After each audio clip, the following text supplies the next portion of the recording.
I'm Jacob, 18, a male, and my parents chose my sister's pedicure over my valedictorian speech. The words felt like a cruel joke, a punch to the gut that left me breathless. For as long as I could remember, I had been the one to strive, to achieve, to make them proud. My sister, Maya, 2 years my junior, was the opposite. She was the family's radiant star, the one who effortlessly charmed everyone, but struggled with responsibility. My accomplishments were a quiet undercurrent, hers were a boisterous, all-consuming wave.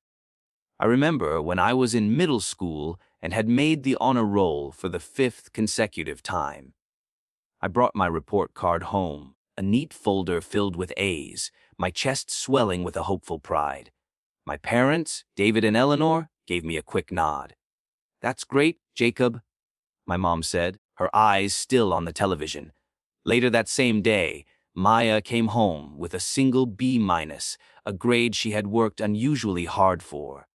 The house erupted in cheers. My dad took her out for ice cream, and my mom spent the entire evening telling her how proud she was. My report card lay forgotten on the kitchen counter, a paper monument to my irrelevance. This was the family dynamic. My successes were expected. Her struggles were celebrated. Over the years, this pattern became the norm. My high school years were a series of academic victories. State-level science fairs, perfect scores on standardized tests, and a scholarship offer to my top choice of university.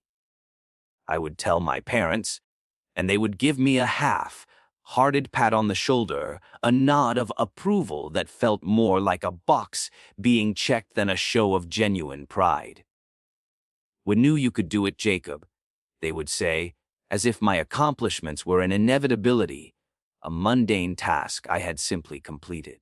Their attention was reserved for Maya, for her social life, her crushes, her school drama.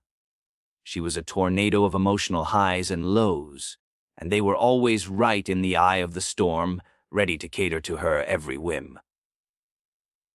My valedictorian speech was supposed to be different. It was the pinnacle of my academic career, the culmination of a decade of hard work. I had spent weeks writing and rewriting the speech, pouring my heart and soul into every word. It was a tribute to my teachers, my friends, and most importantly, my parents. I had a whole section dedicated to them, a heartfelt thank you for their unwavering support. The irony now makes me sick. I told them about the speech weeks in advance. I reminded them every day. They promised they would be there, their eyes filled with a familiar, empty pride. I thought this will be the moment they see me. This will be the moment they are finally proud of me. This will be the moment I finally feel like I matter. I was so wrong. The day of graduation, I stood backstage, my heart pounding with a mixture of nerves and excitement. I scanned the crowd, looking for my parents. I couldn't see them. I called my mom's cell phone, and she answered, her voice sounding distant. "Jacob, honey, we're so sorry. Maya had a last-minute appointment for a pedicure. It's for a social media campaign she's doing. We'll watch the video later. We're so proud of you." The words hit me like a physical blow. A pedicure. A pedicure for a social media campaign. Over a decade of hard work, sacrificed for a $30 cosmetic procedure. I hung up the phone, and the world seemed to go silent. I walked onto the stage, a hollow shell of a person, and gave the speech I had written for a family that wasn't there. I looked at the sea of faces, and I felt nothing but a deep, aching emptiness. That was the moment I realized I was done. I was no longer striving for their approval. I was no longer their son. The days following graduation were a blur of polite congratulations from friends and a heavy, suffocating silence from my family. I had returned home a changed person. The light inside me had been snuffed out, replaced by a cold, hard resolve. My parents, David and Eleanor, tried to act as if nothing had happened. They'd ask me about my future plans, my college application process, and my valedictorian speech. They still hadn't watched the video. When I asked them about it, my mom would say, "We'll get to it, honey. It's just been so busy with Maya's campaign." The wound was still fresh, and they were pouring salt into it with every passing day. Maya, for her part, was completely oblivious. She was a whirlwind of energy, constantly on her phone, taking pictures and videos for her campaign. She was the family's prized possession, and she knew it. She had no idea of the sacrifice I had made, of the pain I was in. She was too wrapped up in her own world, a world where she was the sun, and everyone else was a satellite orbiting around her. Her petty demands were the family's daily bread, and her needs were always prioritized. The valedictorian, was an afterthought. The valedictorian who had just secured a full-ride scholarship to a prestigious university. But that didn't matter. What mattered was Maya's social media campaign. The final straw came a few weeks later. I was getting ready to leave for college. I had packed my bags, my car was loaded, and I was about to embark on the next chapter of my life. My parents, in their typical fashion, were a flurry of activity, but none of it was for me. They were helping Maya plan a going-away party for a friend of hers. My going away was an afterthought. As I stood in the driveway, saying my final goodbyes, my mom tried to hug me. "We'll miss you, Jacob," she said, her eyes filled with a familiar, empty pride. "We're so proud of you." I just nodded, a stone where my heart used to be. My dad gave me a quick pat on the shoulder.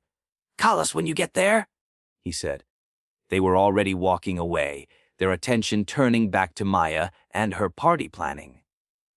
I drove away from my home, and for the first time in my life, I felt a strange sense of freedom.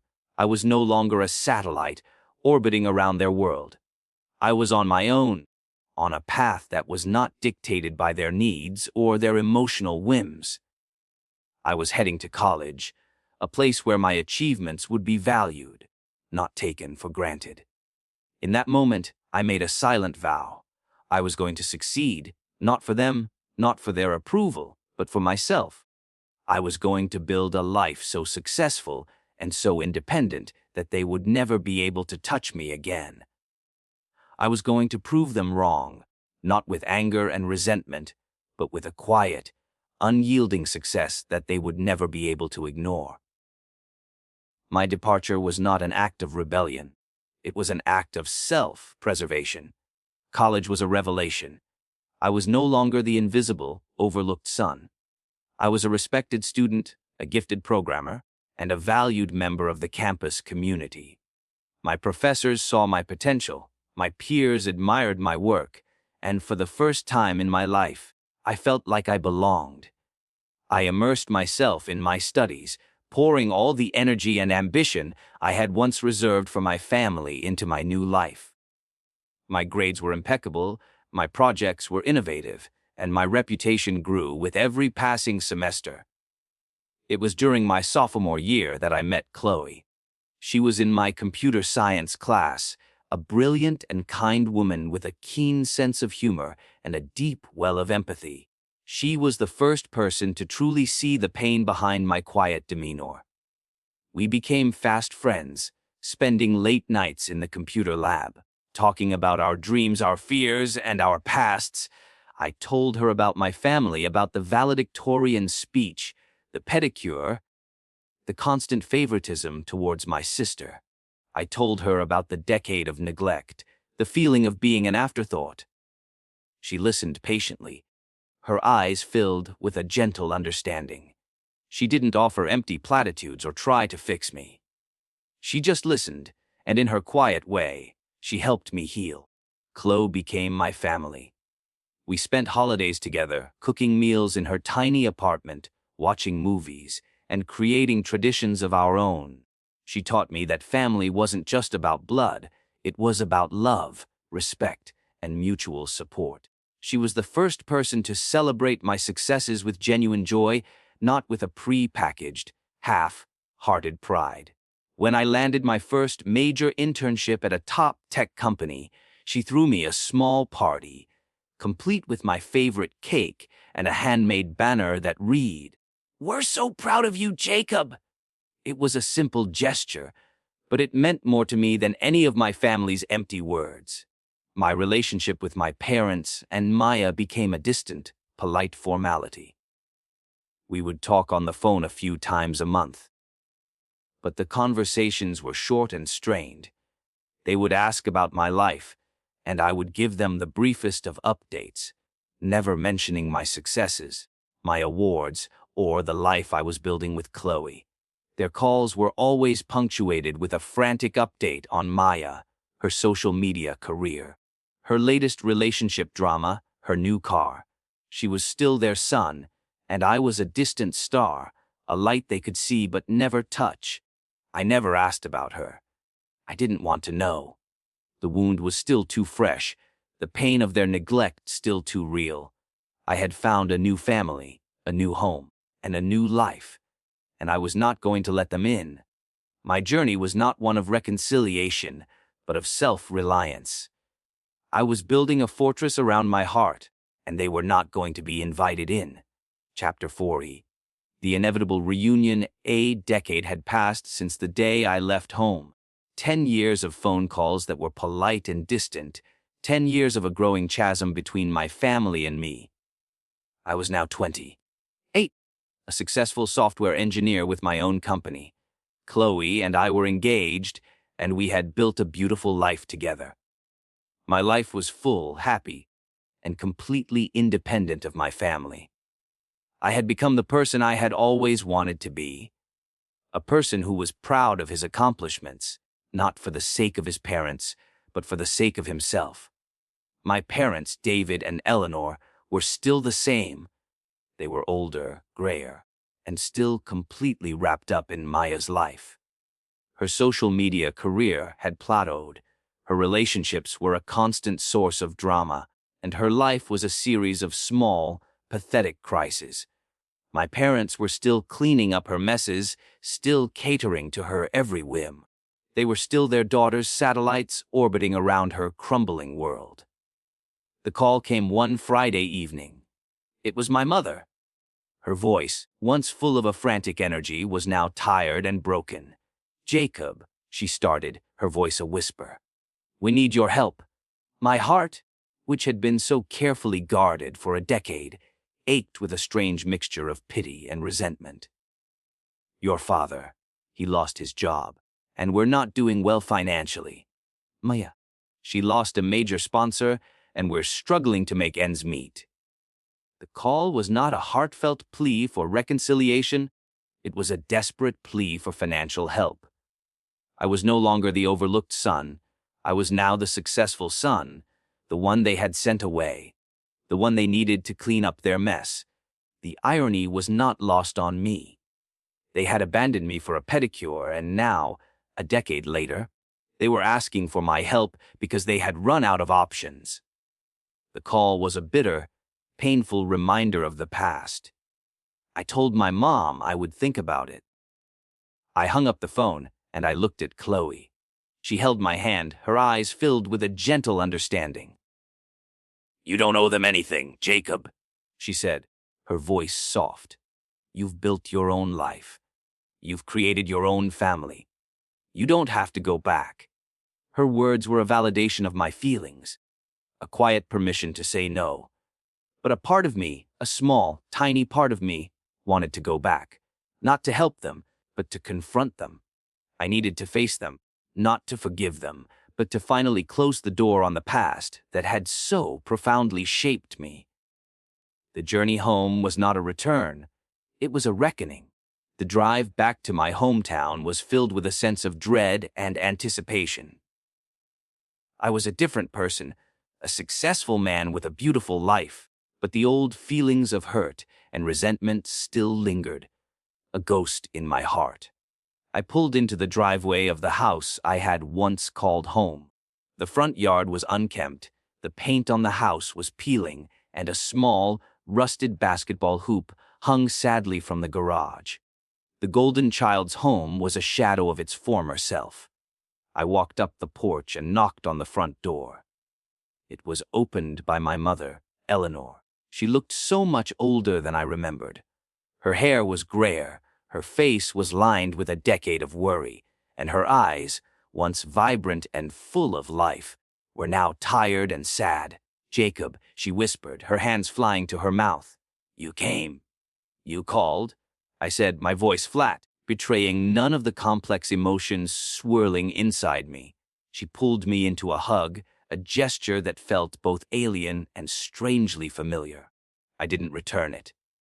It was a hug meant for the boy she remembered, the boy who would have run home to her. I wasn't that person anymore. Inside, the house was a mess. Papers were scattered on the floor, dishes were piled high in the sink, and the furniture was worn and old. Maya sat on the couch, her face pale and gaunt. She looked nothing like the vibrant, carefree girl I had once known. She looked like a woman who had been through a decade of hardship, a life of unfulfilled promises and broken dreams. She looked up at me, and her eyes filled with tears. "I'm so sorry, Jacob," she whispered. The apology was a decade too late, a hollow gesture that felt like a final insult. My parents had made their choices. Maya had made hers. And now, they were all living with the consequences of their choices. My father, David, walked into the room. He was a shell of the man I remembered, his shoulders slumped, his eyes filled with a weary resignation. He looked at me, and his eyes held a flicker of the old pride, a pride that felt hollow and insincere. "Jacob," he said, his voice a low rumble. "We need your help." I sat down on the couch, the worn cushions a stark contrast to the plush furniture in my own home. "I'm not here to help you," I said, my voice cold and hard. "I'm here to talk. I'm here to ask you a question that I've been asking myself for a decade. Why? Why did you choose Maya's pedicure over my valedictorian speech? Why did you choose her drama over my success? Why was I never enough?" The question hung in the air, a final, brutal truth that they had been avoiding for a decade. My mother broke down, sobbing uncontrollably. "We were so afraid of losing her," she sobbed. "She was so fragile. We thought you were strong enough to survive on your own. We were so wrong." The confession was a stunning blow. It wasn't about love or favoritism. It was about perceived strength and weakness. They had chosen to ignore me because they believed I could handle it. Their neglect wasn't born of malice. It was born of a misguided belief that I didn't need them. But I did. I was an 18-year-old boy who needed his family's support, and they had taken that away from me. The confrontation was over, and the truth had been spoken. I had not come to help them. I had not come to forgive them. I had come to find closure, and I had found it. Their apology was real, but it was a decade too late. I was no longer the boy who needed their forgiveness. I was the man who had survived without it. I had to show them that their actions had consequences, not just for me, but for them. Their family was a shell of its former self, a house of broken promises and regret. My life, on the other hand, was full and successful. I told them I could not help them financially. "You made your choices," I said, my voice quiet but firm. "You chose to invest your time, your money, and your emotional energy into Maya. That was your choice. And now, you have to live with the consequences of that choice. I'm not going to be your safety net. I'm not going to be the one to clean up your mess. I'm not that person anymore." My mother cried. My father looked away in shame, and Maya, for the first time in her life, was silent. She looked at me, and her eyes held a flicker of something I had never seen before: respect. She was seeing me not as her younger brother, but as a man who had built a life on his own terms, a life she could never hope to achieve. I said my goodbyes, a final, cold farewell to a family I had once loved. I hugged my mother, a brief, impersonal embrace that held more pity than love. I shook my father's hand, a gesture that felt empty and foreign, and I looked at Maya, and I just nodded. I didn't need to say anything. The look in her eyes was all the apology I would ever get. I left town a few days later, a decade after I had been sent away. This time, I left on my own terms. There was no farewell, no goodbye. I just got in my car and drove away, a man who had finally found the closure he so desperately needed. I was not a boy leaving home. I was a man returning to his life. I had faced my past, spoken my truth, and found a path forward. I had not forgiven my family, and I wasn't sure if I ever would. But I had moved past the anger and resentment. I had channeled my pain into ambition, and in doing so, I had built a life more successful and fulfilling than they could have ever imagined. My home was not my family's. My future was mine alone. I was not a victim.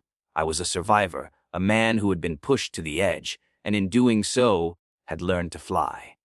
My family's choices had not ruined me. They had, in a strange and painful way, set me free.